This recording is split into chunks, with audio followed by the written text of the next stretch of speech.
Come on, people, get moving, please. Making the place look untidy. Especially you. Your school days. Why are you late? Forgot this. Well, that's not good enough. Love them?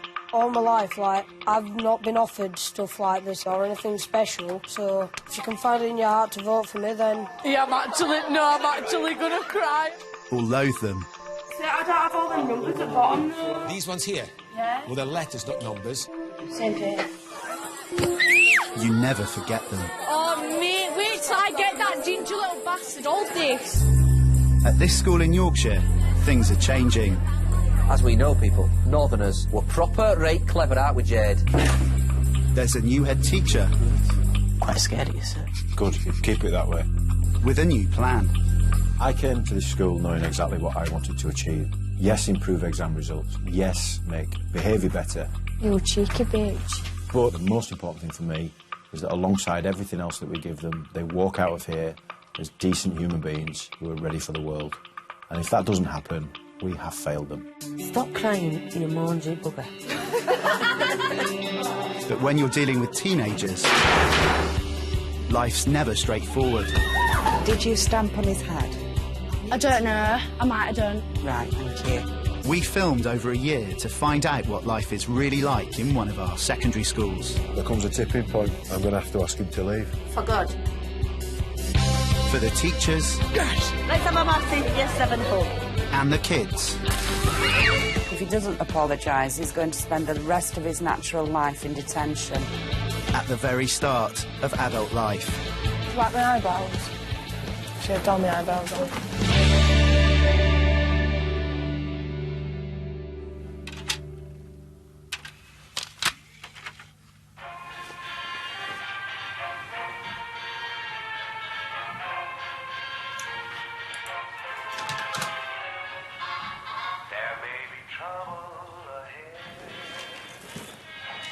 Shall we? Do you know, I've only ever danced once properly. I've never.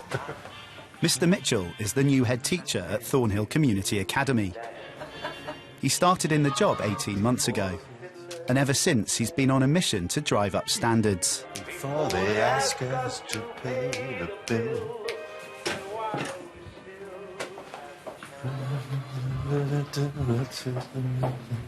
And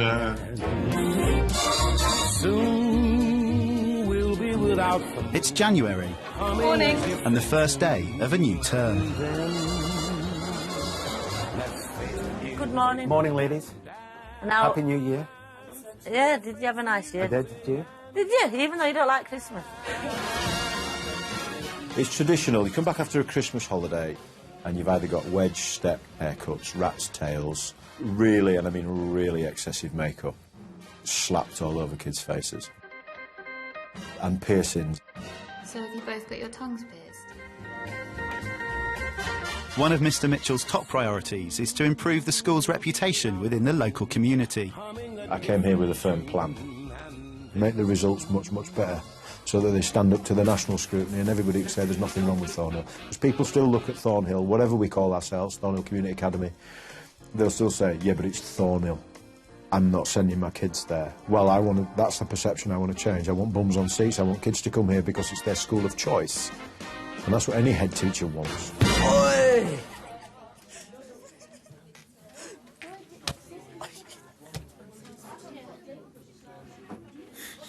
Oh, shit. Morning, mate. Good. Morning, darling. My values are very traditional. I believe that students should turn up to school on time. They should say please and thank you. They should hold doors open. Black school shoes, Hannah. Sort it. How people dress. Morning, Woody. How you doing? Coach boys, come on. You're in school. You'll burn. Are you going to play golf? Yeah. Well, golf is where? I've just got style, so... I try to make sure that the kids are abiding by our uniform policy. Take it off, though, please. Thank you. Is that style? You can keep it. They're basics, and everybody should do them. And they're not difficult. They really are not difficult things to achieve. Turn up on time, every day, dressed appropriately, be nice to people, and don't break the rules. It's not rocket science, is it? I'm going to set you a challenge today, and the challenge is this. Every student I want to expect that when you're in the corridor, if somebody's walking down the corridor with you, I want you to make eye contact and say hello or good morning. How about if you're near a door and somebody's coming the other way, hold the door up for them. Make a special effort just today to see how we can do it. Mr Mitchell is not alone on his quest to improve the school. He's backed up by a tightly knit senior leadership team. Gentlemen, cast your ears this way, please. Mr Burton, assistant head. If your table doesn't get cleared completely today, there will be trouble. Do you understand? Oh, my God. Chewing gum. Chewing gum? Warm chewing gum. Up there, give us 5, yeah? Up there. I'm just going to tell you what she said before that. Mrs Marsden, head of Year 7. Somebody went into those girls' toilets, so it was either you or Cara, shouting out at the top of your voice, "No, but I will lick your bumhole." What is the basic problem with sitting in a room and doing your work? And his 2 deputy heads, Mr Steer. You're at school in a maths classroom. Do maths. Oh, for God's sake, look at this. And Mr Barraclough. There'll be some days when there are 20 or 30 people railing against my vision. Use a favour, could you untangle those for me? Everybody takes their eye off the ball at some point, but there are some things that you stand for, and they're not for sale.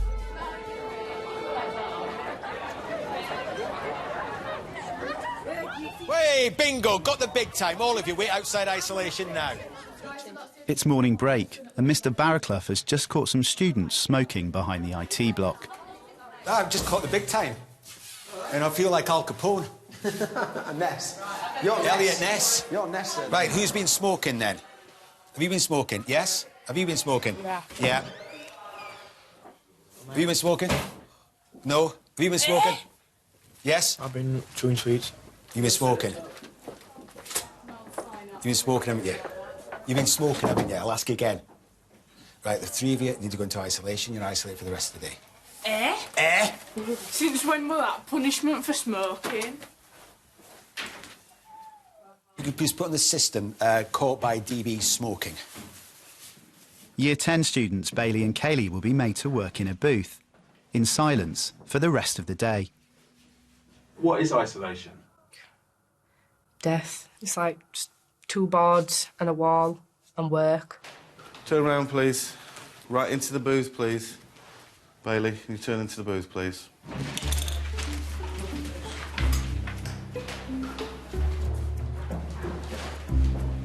Mr Mitchell, then? If you're wondering why you're in isolation, it's We actually... know why we're in isolation, but we shouldn't be in isolation. We've got told that smoking were in detention. We didn't. No.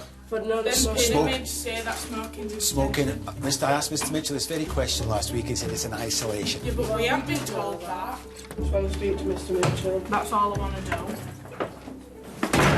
Bailey, don't do that, silly girl. No, I'm not good. I just want to speak to him. If a detention is the punishment for smoking, where does it say that? I don't know, but every time I've been caught smoking, I've always had a detention. Well, detention's no good a punishment. It doesn't prevent people from doing it, and people need to be punished. Your attitude's awful. You can sit as smug as you like in my office telling me what's what.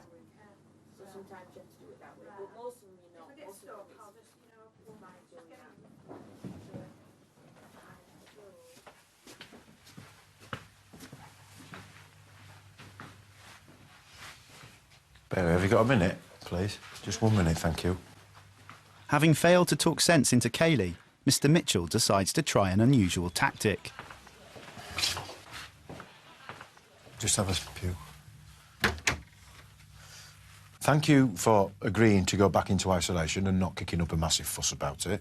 Your friend has not taken the same decision, unfortunately. Yeah. But thank you for climbing down, as it were. Is there any possibility that you could ask her to react in the same way that you've reacted and take her punishment in isolation? Because otherwise she'll be excluded and she knows that.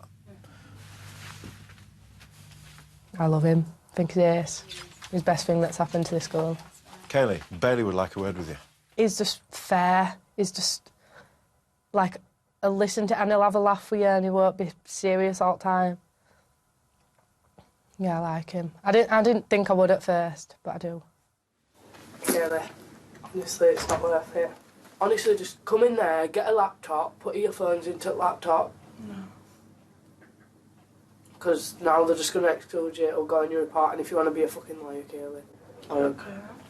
I were going to just get excluded, but... It's not about that, it's about him thinking he can do what he fucking wants. Are we making any progress?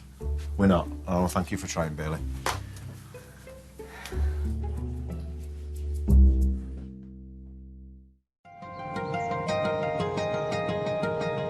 It's 11 a.m. on the second day of term, and there's been a fight in the boys' toilets. Year 8 student Cameron is called to Mr Mitchell's office. Cameron. Cameron's mum is English, and his dad's family is from Pakistan. I've just had Mrs Marsden up with Connor. I'm assuming you know what I want to talk to you about. Well, I went into the toilet and he went on his phone, and then I went, get off your phone as a joke, and then he went, shut up, you P-I-K-I. So I pushed him. P-I-K-I? Packy, and then, like... Or P-A-K-I? Yeah, and then... So he called you a packy, so you pushed him? Yeah, and then... Right, scenario, all right? Let me just run this past you, OK? Somebody calls you a packy. Not acceptable. Absolutely not acceptable, right? What's the best way of dealing with that, Cameron? Going to a teacher. Getting out of that situation and going to find someone. If you'd left it alone, says, please don't call me that, or shut up. If you'd then got out of there and come to either see myself, Mrs Stevens, your head of year, or another adult you trust, and just say, I've just been racially abused in the toilets. We can pick it up and deal with it, and you're out, you're clear, you're innocent. And now you're involved. So you do admit pushing him? Yeah. Right. So that needs to be punished, as well as his attitude towards you needs to be punished too. Agreed? OK, fine. You need to stop here, and I want you to write that down for me. Connor's writing his version of events down with Mrs Marsden. We'll take it from there. Clear? Yeah. Excellent. You may use this one. Name on the top, date on the top, write down everything you can. Best spelling possible, please, nice and neat so I can read it, sign it at the bottom. I have no qualms repeating the language that they've used. A lot of head teachers will go, oh, don't even say the P word. I have no qualms saying it and saying, did you call him that? Well, yes, I did. Right, you know automatically it's unacceptable. You've just heard me say it and you're shocked. And then they understand the gravity of what they've said. And then he went, give me your phone. And then Jack said, don't be tight. So how many times would you say he pushed you? 8. 15 years ago, the population of this school would have been 99% white British. And now we're in a situation where, as near as damn it, 50% white British, 50% Asian. As far as we're concerned, within this school building, the kids that are here belong to Thornhill Community Academy. They're not white, they're not Asian, they're not Muslim, they're not Christian, they're not atheist. None of those things apply here. We're all the same. It's something I feel extremely passionate about, and as a Dewsbury man myself, I think it's really, really important, because growing up I've seen so much nastiness and tension and backbiting and aggression between different sections of the community. It's something I just can't tolerate. How are we doing? Well, it seems that he was with his friends in the toilets and they were playing on the phones. Yes. And that Cameron went in. Yes. And said, give me your phone now. Oh, get off your phone. No, give me your phone. Oh, right, phone. give me your phone, OK. And he said no, and they tried to get out of the toilets, and Cameron were pushing him back, and pushing him back Okay. about 8 times, and on the last time he fell into the sinks and... Okay. I'll give you Cameron's version of events as well, then we know what we're playing with. I went into the toilet and I said to Connor, get off your phone, as a joke, and he said, shut up, you packy. So I pushed him and he pushed me, so I pushed him again and walked away. So that's what Cameron said, OK? Is there any truth in any of that? No. Are you sure? I just said no. If you said it, you're best off just doing if you it, said telling it now. Tell me now. Didn't. If somebody else corroborates what Cameron has said, I'm going to have to think about that, aren't I? So if you think you've said it, or you know you've said it, you need to tell me now, Connor. OK, that's fine. So who was there? Who were you playing on your phone with? Callum, Mako. Was Nikosi there? Yeah. Daft as it is, we're going to have to talk to all of these people. Yes, we are. As long as it's not a wild goose chase, and as long as we're not going to find things out that's going to come back and haunt either Cameron or If you Connor. did it, You might as well just say it now, because that's going to anger him. If you called him a packy, then it would anger me.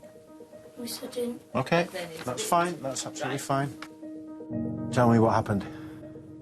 There were 4 people on the phones. Right. So then what happened? Cammy were like, oh, give me your phone, just joking. Yeah. This part is very important. What did Connor say back to him? You've got to be completely honest. I think he sworn at him. He said no, and then... Did he call him anything? Did he say anything? Yeah, I think he did. I think he said no, and then something. I'm not sure. Was Cammy still in there with Connor? Yeah, for about 30 seconds. Right, OK. So after you left, other things could have happened? Yeah. And then you didn't see. OK. I'm going to ask you something. Did he say anything about... Did he use the word packy? No, he didn't use the word packy. I didn't hear packy, but he said no, and then Good luck, all right. he might have said a nasty word. So at no point did Connor turn around to Cameron and say, shut up, you packy? Or if he did, you didn't hear that? No, I just went out. It doesn't look like Connor's called him a packy, by the sounds of it, because Jack is pals with Cammy a little bit. He'd have backed him up. Yeah. If he had.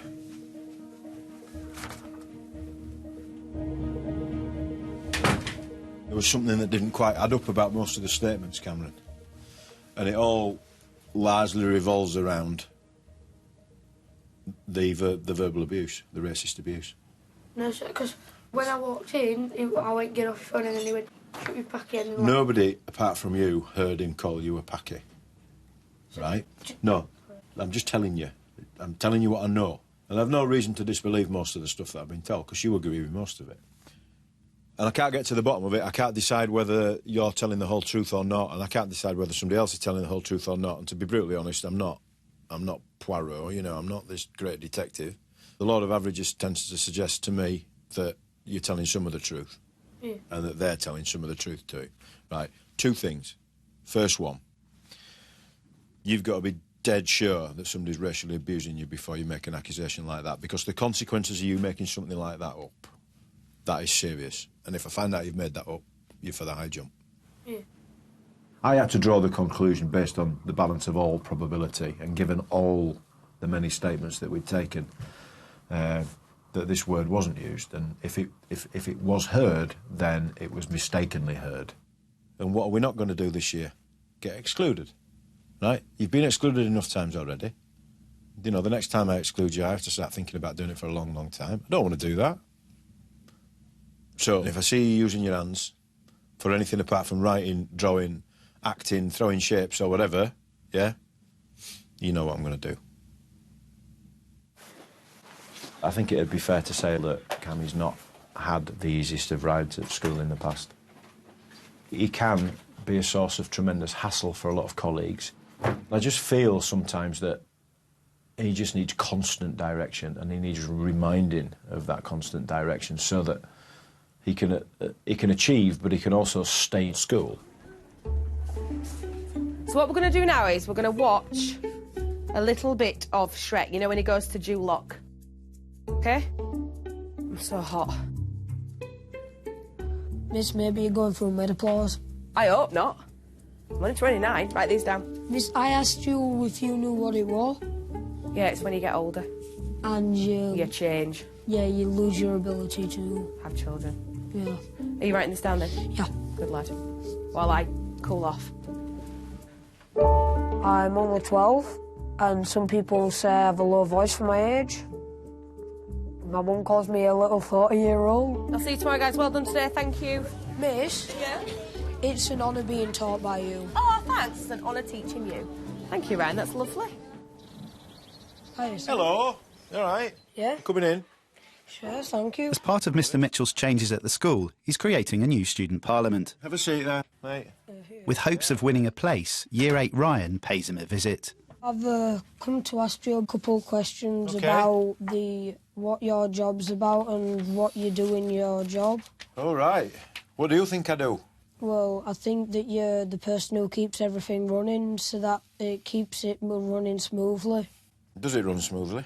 Yeah, it runs right, very that's smoothly. good. Ah, thank you. I'm glad about that.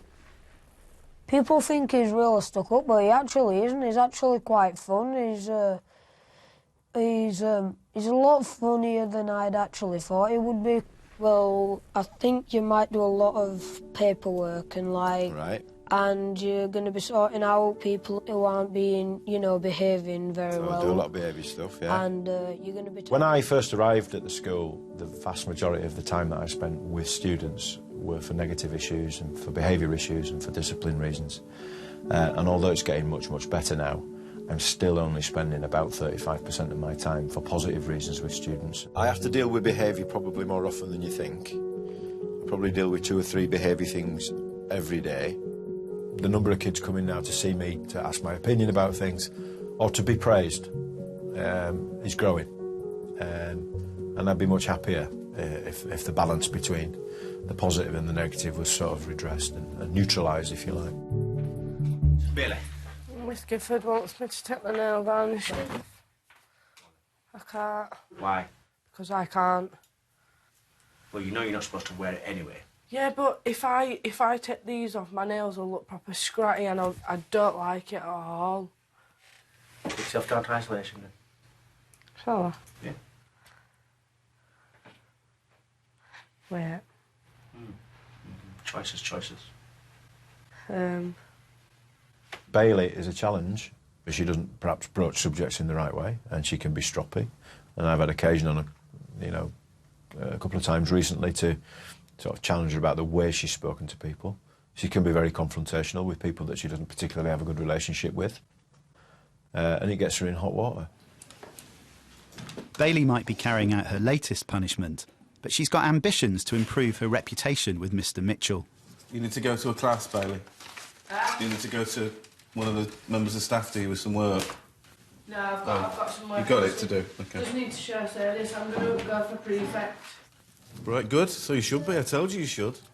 I always saw you as somebody that the other students, particularly the girls in Year 9, could look up to. Yeah. And that's the way you go, you know. Nobody will mess with you, Bailey. There are a number of reasons why it's important to have prefects. We are setting children up for life. We need to nurture leadership skills. Anyway, crack on with some work. And it also gives those people that you think, oh, maybe my track record hasn't been great, but I'm really trying to turn it around, and maybe with the support of my peers and the support of the staff, I can turn into somebody really responsible. I'll be very, very, very happy if I see you next year with a prefect's pullover on. And that'll look great on your application form to college. Yeah. Bailey's all right, ain't that? She is. She needs to sort that bloody makeup out, though. It's the bright lipstick. So if you tone that down, people won't notice the amount of makeup you put on. I like to think, Paul, that I wore ridiculous clothes and had a ridiculous hairstyle when I had a full head of hair.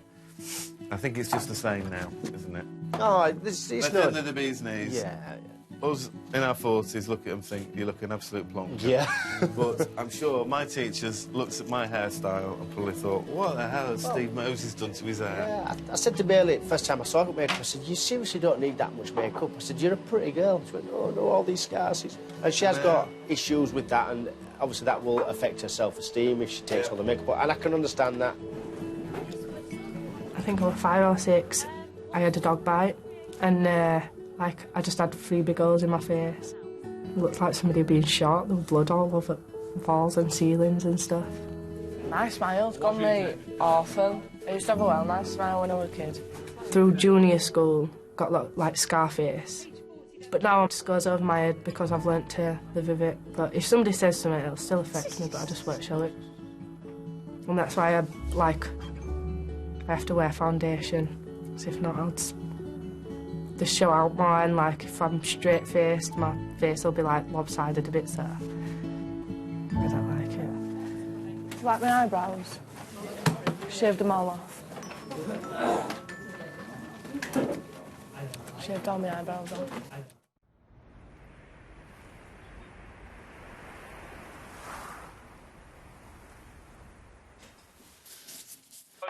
It's your birthday. We gon' party like it's Who? your birthday. We gon' sip Bacardi like it's your birthday. And you know we don't give up, 'cause that's your birthday. You can party in the club. Ridiculous music. Shut up, 50 Cent. evidence this morning is most schools have closed. However, a lot of schools are opening like later this morning. A lot of schools are opening about 10:30, that kind of. With 6 inches of snow falling overnight, only a handful of staff have made it into school. Mr. Mitchell has to close Thornhill for a day. Well, that's a good throw. Come on, man.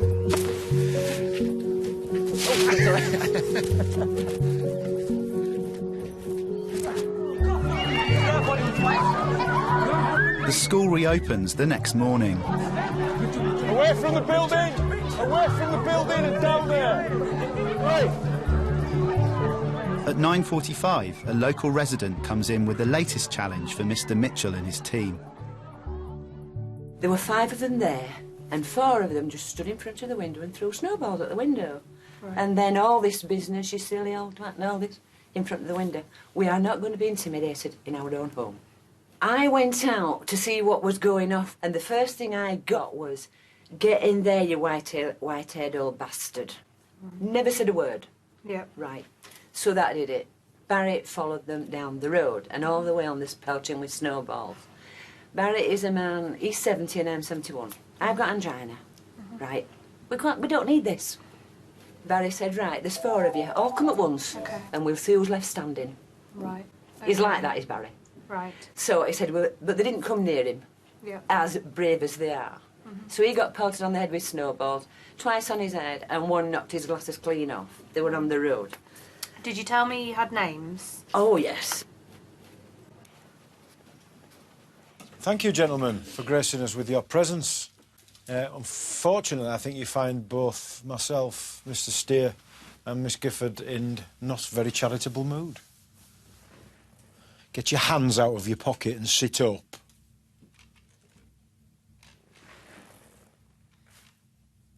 Cameron, do you know why I want to talk to you? About when that man got snowballed. Yeah, that's exactly what it's all about. Some people might think, oh, it's just a few kids having fun and a bit of tomfoolery. I'm afraid I don't share that view. Far from it. Mr. Steer, you take it on a bit further, would you? Well, we didn't come in yesterday because of the snow. I was working at home and I got a phone call from the police, and the words the police used were running amok. OK? You were out of control, and they also used the word terrorising. I was appalled. I couldn't actually believe what I was hearing.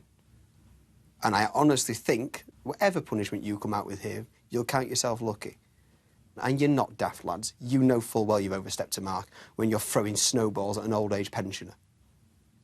Now, whether or not you were the one who threw the actual snowball, you were the one swearing, I'm not 100% sure on yet. But you were there, and you know about this stuff. I hate to go into hypotheticals here, but what if that 70-odd-year-old woman had come out of her house to speak to you, and the shock and the panic that she was feeling had caused her to have a heart attack? What would you have done at that point if she grabbed hold of her chest and fallen to the floor? Because it can happen, because this is the kind of thing that brings on this kind of reaction in people.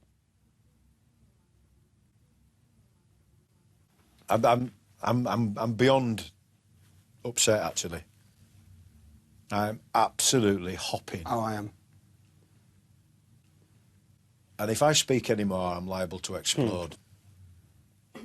What you did was wrong. No 2 ways about it. I want to know what you've got to say about it.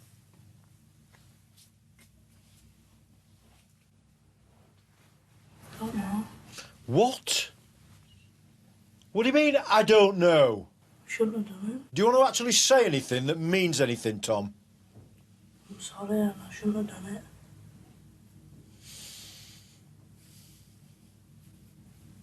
Cameron? I'm sorry, and I didn't, like... I wouldn't have liked it if someone did that to my... No, that's more like it. You wouldn't have liked it, would you? No. I'm assuming, therefore, that you're as apologetic as I think we're going to get. So you'll be happy to take down whatever punishment I give you? Yeah. Good.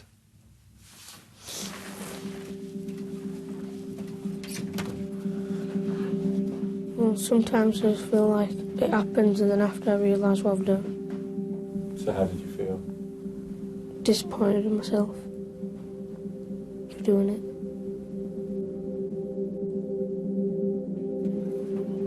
Mr. Mitchell decides to isolate all of the boys for the rest of the day. Cameron, can you come with me, please? Head of Year 8, Mrs. Stevens, calls Cameron for a catch-up. I know you can be good if you want to be. I know. You see, he's a nice lad. Often, Cameron, people that have behaviour like yours, when they're a bit not very bright. But, you know, I see you sit down. Every time he sits down, all he wants to do is read. Somebody that's got the love of reading like you have. Potentially, he's got all the ability to do really, really well. Because somebody with your ability... Because now people would follow you. If you said to Year 8, kids in Year 8, come on, would they follow you? They would. If you said, come on, let's get a football team together and show everybody in Year 8, show everybody in this school that we could do really well, they'd follow you as well because you are the natural leader. Yeah. But now they're following you in a bad way and it would be so easy for you to turn it round. You'd still get all fun and you'd still get all the people looking up to you thinking you're great, but it'd be for a good thing. He's a nice enough boy. I like him. You know, I like him a lot. I've put a lot of time into Cameron. I've spent a lot of time with him. Sometimes it works and sometimes it doesn't. And when it doesn't, that's when it gets a bit upsetting. Straight back to isolation. Might chat with you again later on, all right? He doesn't want to be, oh bless him, disrupting a lesson. He don't want to be this naughty boy. But unfortunately, that's the way it's going at the moment, which is sad. Diary of a Wimpy Kid. Have you read it, a lot of you? Yeah. Do you empathise with the character? OK, so, the wind did not moan through the casement. Only the muffled noise went on, and the dog continued to stand. Speaking of which... I'm kidding, Mrs. Crowley. I have no idea about it, but apparently it's a right massive thing with teenagers throughout the country. They call it sexting. That's it. Why do you got chocolate? What? Why you got chocolate? Oh, no, don't... This is a coffee for me. Coffee? Yeah, I'm having a latte. Yeah, good lad. Keeps me awake, you know. It's the start of a new week. Now, do you know what the senior leadership team in school is? Is that SLT? It is indeed. And Year 8 Ryan is in the assistant head's office. What we're going to put together is that... Mr. Burton has suggested he runs for a place on the junior leadership team, the students who will lead Mr. Mitchell's new school parliament. I'm interested in getting you involved in it, and I certainly want you to kind of campaign and try and do your best for it, because I think you'd make a valuable addition to the team. Does that sound like something you'd be interested I'm in? intrigued. Intrigued, good. Mr. Burton just came up to me and said, how would you like to be part of Academy Parliament? And I was just like, I'd like that very much, thanks. You are going to be Prime Minister of this great country of ours at some point in the future.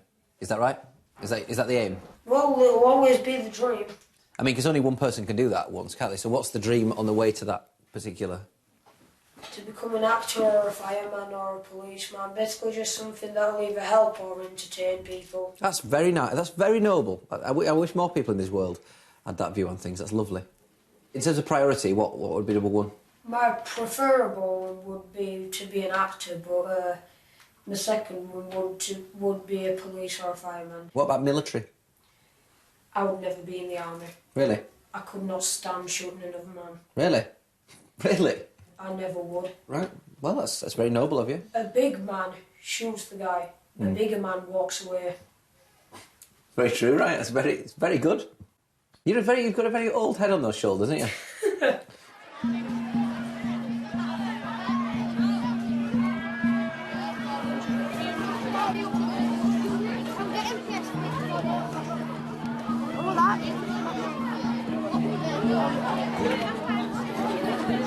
What are you doing, Cammy? Well, wait in front of my phone now. In spite of Mr. Mitchell's best efforts to keep him on track, Over the term, Cameron's behaviour continues to go downhill. There's a little bone in Cammy's body that determines whether he's going to kick off or not. Mr. Harris, every time you do something wrong, I'm standing there. My aim is that Cammy stays with us until the end of year 11. At some point over the course of the 2 years that he's been here, that's looked increasingly less likely. What do you do that for? Because she threw a plate off. Oh, right. So somebody else started it? Well, Cameron, you always finish it, though, don't you? Come on now. I thought we were working hard at getting this right. He is given structures and he is given opportunities to get himself better, and he does on occasions sort of rise to that challenge, but then on other occasions he singularly fails to meet them at all. He sort of goes back into that rut of really poor behaviour. Oh, give me strength. I need a toffee. I have days like this where all I seem to do is have to talk to students who can't remember how to behave. I was looking at my little day book where I write down all my chats with people. Do you know how many times you set foot in this office for a chat with me? 73. I mean, he's making fun of her, saying that she needs a facelift and all that sort of stuff. Why would he do that? Why would he say that? Like Chloe, she was in tears last week, and that was about Cameron. I'm becoming increasingly concerned at some of the stuff I'm hearing about you. And I don't know how detailed I have to be when I'm speaking to you about it. But not a day goes by, Cameron, where I don't have a parent, a student, telling me you disrupt lessons, you're rude, you say nasty things to people, and I've had enough now. You haven't even got the nous to look at me when I'm speaking to you.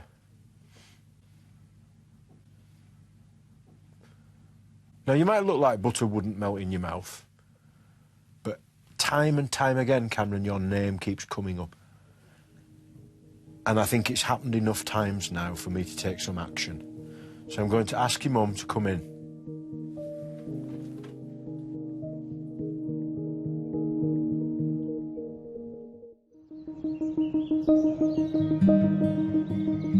It's 6 weeks into term. And with complaints about Cameron's behaviour mounting up, Mr. Mitchell has called his mum into school. I'm adamant that if I can possibly keep hold of him, then I will. And show that, irrespective of the number of mistakes that a kid might make, we're prepared to give them that final chance. And sometimes that final chance happens 5 or 6 times. They don't need to know that. As far as they're concerned, if we say, right, next time you do something, you're out, they should believe that. And then they should think, crikey, they've really worked with me, because they said they were going to kick me out and they haven't done. They've given me another chance. This is the 5th parent now, independently, that's rung me and threatened to take their kids out of school if he's here. And I can't put up with it. We've been pushing. I've been pushing no one. But you see, you're lying. It's just lies, Cameron. Because you always get shit off them and then you don't get none of me. I fucking had enough of it. You are going round intimidating people and bullying people. Of course I have. I know what your mouth can be like, Cammy, because I get abuse off you at home, so I know what Take your your feet mouth's off like. my table, please. If it had been one parent, it'd be different. If it had been one kid, it would have been different. I am talking about 5 official reports of parents threatening to take their children out of my school because of one student.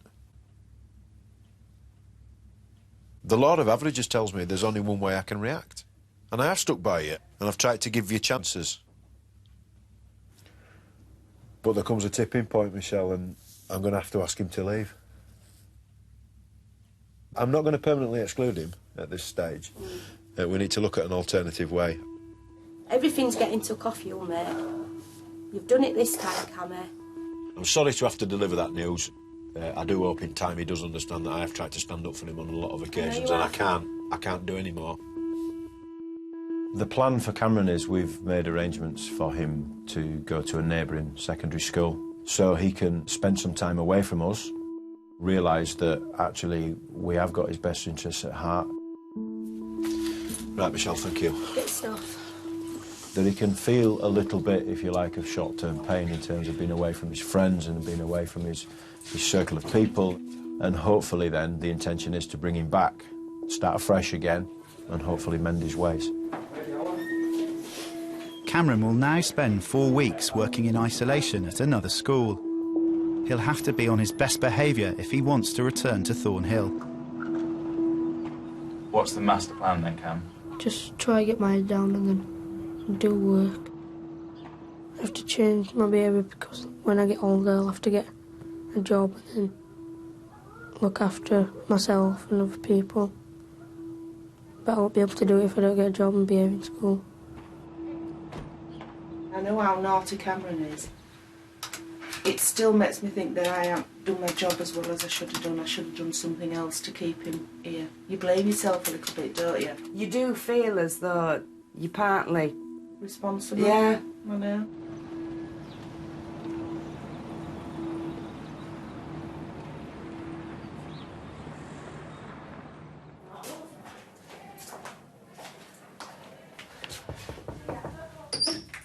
Bailey is continuing to pursue her dream of becoming a prefect.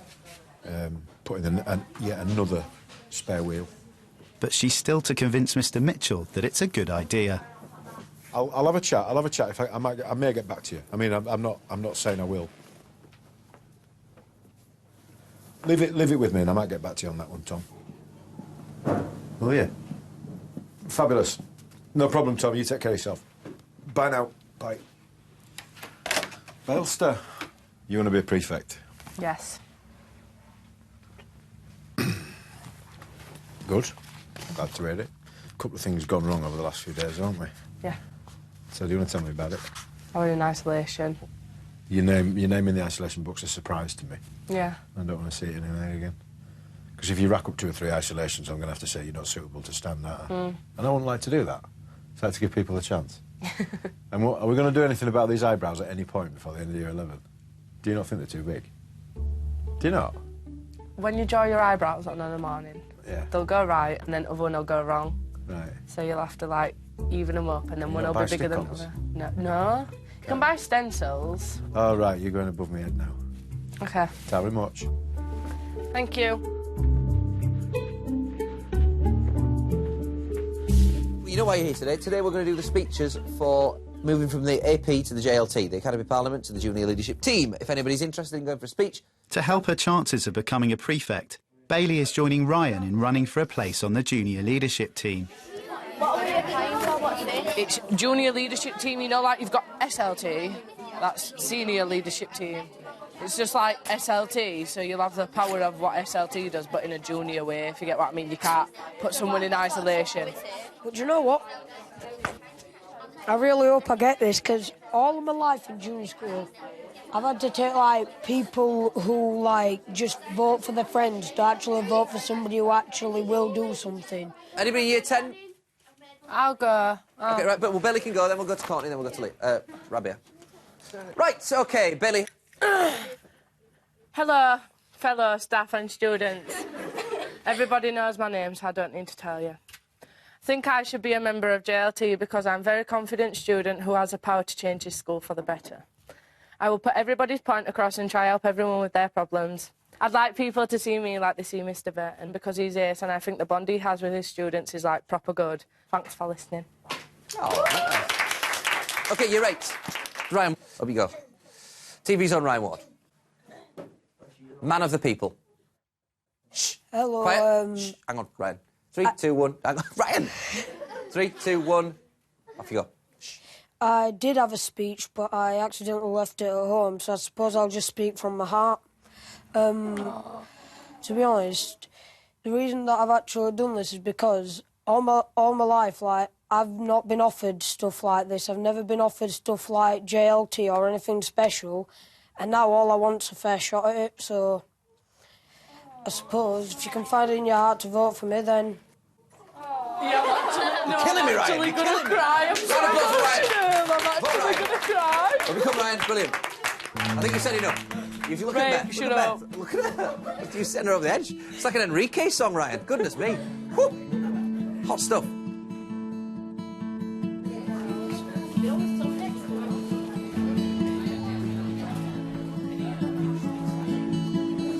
Front page news is Yorkshire schools failing kids, and then we get that. The league tables have been published, and Mr Mitchell and his team have had some good news. Most improved. Oh, that's nice. 25th in the country. Most improved school in the country over 4 years. Wow. Did we get a certificate for that, like, last? I'm particularly proud for the kids, obviously, that achieved that.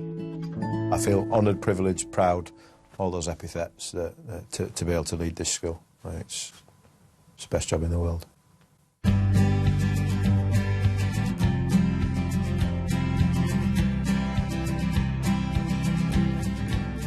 Try more than I used to. I might say like I've changed, because I used to be bad, but I'm not bad no more.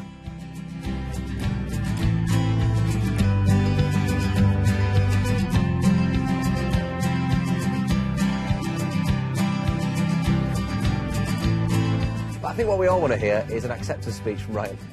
Hey. Come on, Ryan! Are you being serious? Yes, absolutely right. I'd just like to say that I'm extremely honoured for this opportunity to become part of JLT, and I'll try and be the best JLT member that I can. Next time. If I am a slag, what's your mum? Two very different friendship groups collide. They're not exactly boss, but they get on with teachers, if you know what I mean. If somebody's passing, they'll always say something, or they'll give us nasty looks. Did you stamp on his head? I don't know. I might have done. Right, thank you. And the fallout puts their chances of going to the prom at risk. Surprised you're not kicking and screaming and bouncing off every wall in the office. I'm not asked, to be honest. So what, you're just going to let him exclude you? Yes, simples.